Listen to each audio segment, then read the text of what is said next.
And in the day's other news, and there was some other news this day, former Arizona Senator Jon Kyl will fill the late John McCain's U.S. Senate seat for now.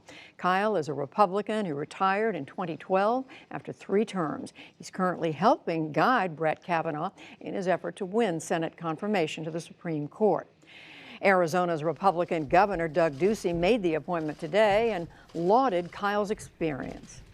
I wanted to pick the best possible person, regardless of politics. There is big work to be done in the United States Senate. No one in the state of Arizona has the stature of Jon Kyl. I asked, and I'm grateful that he accepted. McCain's term runs until 2022, but Kyl says he will serve only through January. Arizona's governor would then have to name a new interim senator until a special election in 2020. Louisiana, Mississippi, and Alabama are under states of emergency tonight as the storm named Gordon comes ashore. It drove across the Gulf of Mexico today, building toward hurricane strength.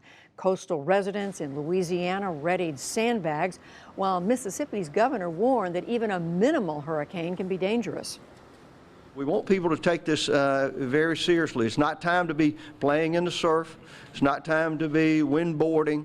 It is time to take this as a serious storm and be prepared to react to it. As a precaution, the Coast Guard today closed the ports of Gulfport and Pascagoula in Mississippi and Mobile, Alabama, until the storm passes. A typhoon ripped through the western coast of Japan today, the strongest to make landfall there in 25 years. More than 700 flights were canceled after the Osaka region's main airport flooded, and strong winds blew a tanker ship into a bridge to the airport. The storm left at least 2 people dead, closed schools, and knocked out power to more than 1.6 million households. The United States is sounding new alarms about Syria. That comes as a government offensive against Idlib province appears imminent. It is the lone remaining rebel stronghold. The White House said today that a Syrian attack backed by Russia would be a reckless escalation, and UN Ambassador Nikki Haley warned that chemical weapons could be used. What you are seeing is the president saying to Iran, Russia, and Assad, don't go there. We're not going to accept it. It's not okay. What you're saying from us and the fact that the Security Council wants to talk about it is do not let a chemical weapons attack happen on the people of Idlib. Moscow dismissed U.S. warnings, and Russian warplanes carried out airstrikes on Idlib for the first time in 3 weeks.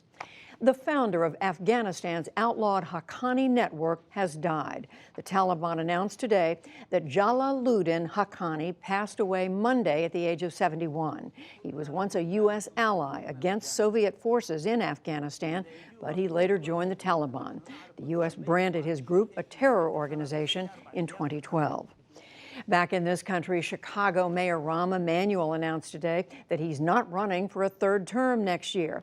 He did not address rising criticism over gun violence, police conduct, and race relations. Instead, the 2-term Democratic mayor said this has been the job of a lifetime, but it is not a job for a lifetime. Through thick and thin, we try to do right by our city's future. No matter how difficult the path, we never wavered or shrunk from our responsibilities. And I will never forget the honor it has been to serve alongside you, the people of Chicago.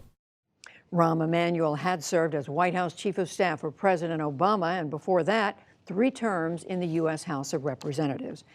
The U.S. Environmental Protection Agency misspent more than $3.5 million on security for former Chief Scott Pruitt. EPA's Inspector General reported that finding today. The office said the costs included travel for Pruitt's 19 bodyguards. His predecessor had 6. Pruitt left in July amid scandals over his spending and other alleged abuses.